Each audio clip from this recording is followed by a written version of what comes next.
How broken are Talia and Olaf shortly after their mini reworks? Is Hullbreaker a garbage rush item now as a result of the nerfs? We have those answers, along with a complete update on the solo queue tier list, thanks to the help of our challenger players and analyzing the most recent data. Now, you've probably wondered to yourself, is SkillCapped really worth it? Well, let's find out. What rank were you before you started SkillCapped? So, I was bronze, but I think I was working my way back down to iron. May have been high silver, but I think I was gold. And what's the highest rank you've achieved with SkillCapped? I've got several accounts I've hit gold on. I'm in 2. Is there anything SkillCapped helped you learn that would have taken you longer without it? If I keep track of where that enemy jungler is, he's on the other side of the map, and it looks like he's ganking by bot lane, and I'm on the top side of the map. I can't get there in time, so there's no way I can impact that. I'm going to go seal his topside camps, or I'm going to grab Rift now. Just lots of ideas like, hey, I'm strong early, I'm Lee Sin, let's analyze all the lane matchups and go to a lane where I have prio and invade. That's not something I would be doing on my own every game, but that is something I'm doing because of SkillCapped. When I played League before SkillCapped, I was sort of playing and feeling my way around. And then after coming across SkillCapped and trying it for a little while, during one of the videos, I think, a sudden click of, hold on a second, this is not just a game of running around and killing people. This is a game about strategy. This is a game about moving the pieces so that the future becomes predictable and then acting on that future. So what are you waiting for? Get real results at skillcapped.com. Link in the description below. Halfway through the patch, Olaf is actually finding more success as a top laner than a jungler. Olaf's top lane matchups are pretty good right now as he fares exceptionally well into Mord and Gangplank, who are being played a ton. The new armor shred on Olaf Q is also allowing him to find great success into tank picks like Malphite, Ornn, and Mundo. Olaf top players are winning the most with the Ghost and Ignite Summoner combination, which is super deadly for early kill power. If you can hit the level 2, jump on your opponent, and run them down with Ghost and consistent axe hits, solo kills are of plenty with Olaf. The best build is to try a Gore Drinker rush into Death's Dance second and Styrax third. You can, however, interchange Gore Drinker for Stride Breaker in certain matchups, and believe it or not, Stride performs about 2% better than Gore Drinker, stat-wise. Conqueror will be your keystone with Triumph, Alacrity, and Last Stand. Bone Plating and Revitalize really amplify that early dueling power. Olaf is a slightly above average top lane pick for 12.9, so he locks down a spot in our A tier. Renekton is finally back at a playable state for 12.9 as a result of his buffs. The Croc had been sitting in the bottom of C tier for most of Season 12, so Renekton mains finally have something to work with. Like most Bruiser top laners, Ren can abuse Death's Dance, and in combination with Gore Drinker, he has a really solid 2-item spike. Ren finds a spot in our B tier for 12.9. The OP tier for top lane consists of Kayle, Quinn, Darius, and Shen. Any top laners who are rushing Hullbreaker in previous patches are performing much worse with the item in 12.9. Even someone like Yorick is way better off with a Divine Sunderer rush, delaying the Hullbreaker until second. Hullbreaker is still a good purchase for the mid to late game, but the stats were sliced considerably early on. Power level of these Hullbreaker champs really haven't changed, it's just there are more optimal build paths going forward. Our top 3 low elo picks of the patch are Garen, Yorick, and Nasus. Mord, Fiora, and Darius are all good ban options. Some diversity in the jungle meta is more than welcomed, and a new pick taking the role by storm has been Wukong. All it took was a simple buff to allow Wukong W access over walls, and he's become a godlike jungle pickup. Being able to jump over Baron or Dragon Wall especially has lifted the Monkey King to new heights. Combine this with the fact that you're looking at a champ who can abuse Death's Dance and Maw, and there are few better jungle options for 12.9. Wu will be making the leap from S into OP. Olaf seeing nowhere near the amount of success in the jungle as he's in the top lane. Base damage being lowered on Q hurts is clear, and his passive attack speed being chopped in half at level 1 doesn't help either. New ultimate can be pretty hit or miss, as whenever you pop it, the enemy just has to dash away and wait for it to expire, since it only lasts 3 seconds now if you're not auto-attacking. Into comps who lack mobility, Olaf can find great success, but into highly mobile comps, he's even more lackluster. Olaf will be moving out of C, but he's only bumped up 1 tier, shifting up into B. Our jungle tier list features a bunch of really OP picks, being Wukong, Nocturne, Diana, Volibear, and Kha'Zix. You could even make an argument for Rengar, but we only have room for 5 OP tier slots. Although Talia was more commonly played as a jungler before her mini rework, that's changed in 12.9.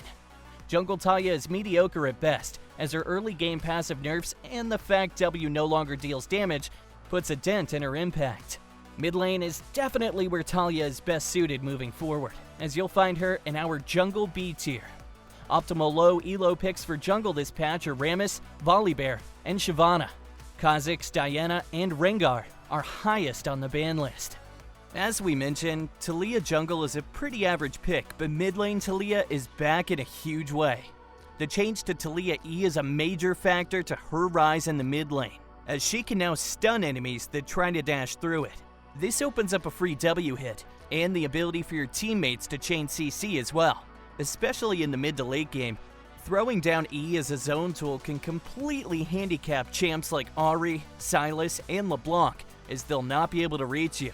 AoE Q being back is obviously another huge reason as to why Talia mid can thrive so much more. It's not all sunshine and roses though, as Talia does still have a few pretty difficult matchups. Katarina is one, as her blink with E can completely avoid so much of your damage. Zed is another for a similar reason, as he can avoid your E quite easily.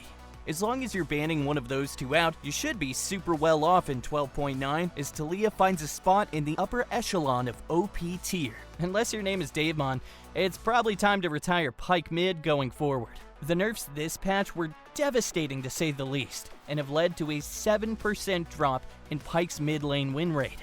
There have definitely been nerfs that have killed champions in the past, but we haven't seen a blow like this in a while. Support Pyke is still in a decent spot, but it's best to stay away from him as a mid laner in 12.9, as he'll be placed in the C tier. So, for the mid lane tier list, we have Talia and Vladimir as the OP picks of the patch. It's really just a waiting game for 12.10 at this point, as the durability changes are going to lead to a massive shakeup in the meta. Renekton buffs have given him some added power in the mid lane, and he's a great pick into mini melee mids, so a bump into A tier is in order. For an update on the Ahri nerfs, she's landed about where we predicted as a strong S tier pick. By no means the most broken mid laner anymore, but she's still a great option as the nerfs were not enough to shift her power level significantly. The best low elo mids are Veigar, Malzahar, and Annie. Zed, Yasuo, and Vladimir are a few of the best ban choices. As more and more players phase out the hybrid Kai'Sa build and go back to building full crit, her success in solo queue has been on the rise.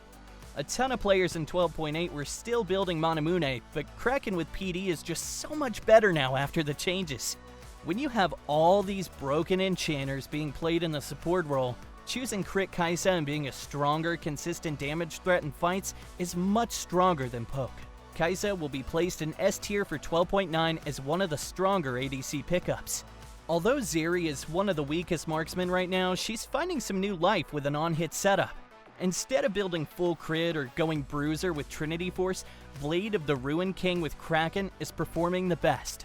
The build has become super popular over in Korea. However, most Western Zeri players have yet to catch on. Since the build provides a ton of tank shredding capabilities, picking Zeri in very niche situations can be a play for 12.9. Other than that though, there are still many other more consistent ADCs, and Zeri will remain in the C tier. The ADC tier list will feature Lucian and Jhin in the OP tier once again. If you want to get ahead of the meta and practice some new picks that we expect to be strong in 12.10, Kog and Vayne are two really good choices. Even after the Varus buffs this patch, he's still an underwhelming pick compared to the majority. Shieldbow with Rageblade build has become a little stronger now, but even then, he remains behind the curve. Since Varus was the only ADC changed in 12.9, meta is very stable, and there are no other big findings to report midway through the patch. Best low elo bot lane carries are Veigar, MF, and Ashe. Vayne, Lucian, and Jhin are a few of the highest value bans. Despite Renata seeing nerfs in 12.9, they were so minor that her OP tier position remains intact. Since the AP ratio on Renata passive was increased, an Imperial Mandate build does have some more viability now, but a Locket Rush remains the best performer. If you're paired up with an aggressive ADC like Lucian, Tristana, or Draven, then opting for Mandate will provide that extra bit of oomph and allow you to snowball even harder. Since Renata's power did drop off ever so slightly, Senna has solidified her spot as the best solo queue support. It's actually pretty crazy we haven't seen any kind of nerf to Senna, considering how much stronger the Umbral Glaive buffs have made her. If Senna somehow avoids the nerf bat in 12.10, we expect her to become even more godlike, as the durability changes will only favor her scaling power. It should go without saying, but Senna is an OP support in 12.9. The OP tier for support consists of Senna, Janna, Renata Glask, Soraka, and Nami. Thresh buffs were not enough to move him into a top tier position, but he's no longer one of the weaker supports. Thresh is moving into A tier for mid-patch, as the scaling buffs on passive have been helping him out quite a bit. Braum was the only other support buffed in 12.9, and the changes were more placebo than anything. Braum has a very difficult time in the current meta against all the Enchanter support spam, so his A tier placement remains. Optimal low elo support picks are Soraka, Nautilus, and Zyra. Renata Glask, Soraka, and Senna are a few good bans to consider. Alright guys, before we wrap this up, let's tell you a little more about SkillCapped. So, we offer a 5-division rank up guarantee, and think that's a pretty crazy thing to offer. It's like a gym membership guaranteeing you'll get ripped. Your local gym would go bust if they offered that, right? Not us. We've offered this for years because our service really does work. It works so well, in fact, that we're able to produce by far the largest catalog of premium league guides on the internet. We add over 20 videos a week, with over 1,600 guides curated into over 100 courses no one can compare. We've also sent challenger players into Elo Hell 714 times and counting, where they commentate how to carry live. They also respond to all questions asked. Sign up today for as little as $6.99 a month if you are serious about improving. So that's going to be all for our quick tier list update as we reach the midway point of 12.9. Thanks for watching, and we'll catch you back soon.